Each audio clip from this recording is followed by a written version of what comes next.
difficult was it to make the decision for Carl Macauley to leave the club despite Marine's poor season?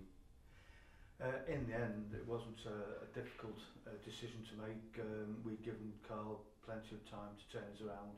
I think he acknowledges that he could have left sooner. But in the end, our perilous league position left me and the club with no choice.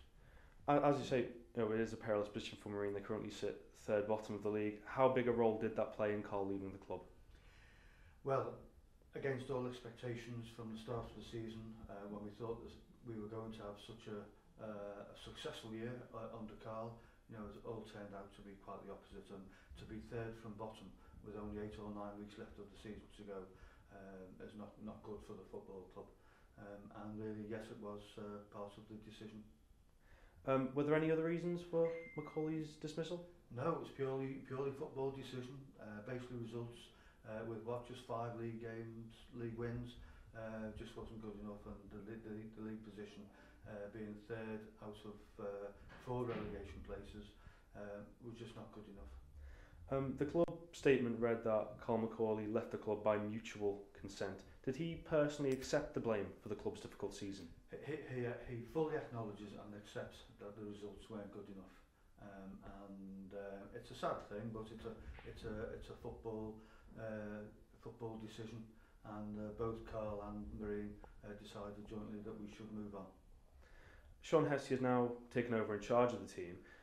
How confident are you that his influence can improve the team's fortunes?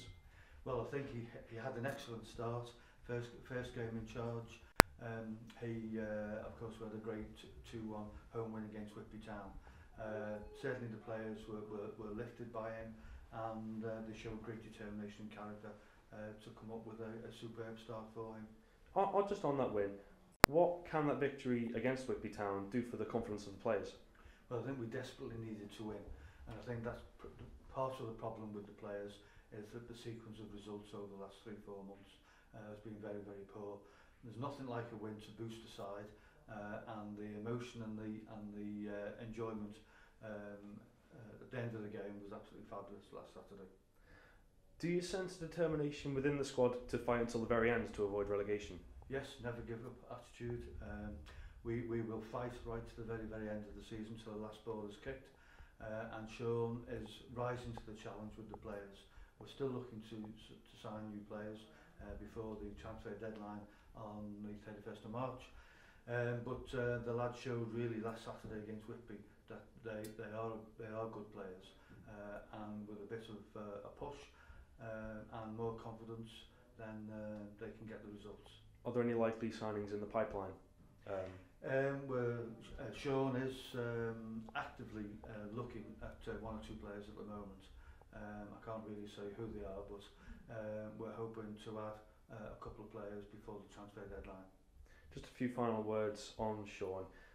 Do you see him as a long-term successor to Macauley, or is he more of a short-term replacement? No, in the discussions with Sean, he's been appointed caretaker manager until the end of the season. And of course, what we don't know at this point in time is which league we're going to be playing in. So there's a lot of football to be played yet. We've still got 11 more games, and although we need 6 or 7 wins, let us hope that Sean and the players can do justice for themselves as well as for Marine. Is there a search for a new full-time manager taking place at the moment, or will that wait until the summer? No, we're going to wait until the end of the season when we know what football league we're going to be playing in.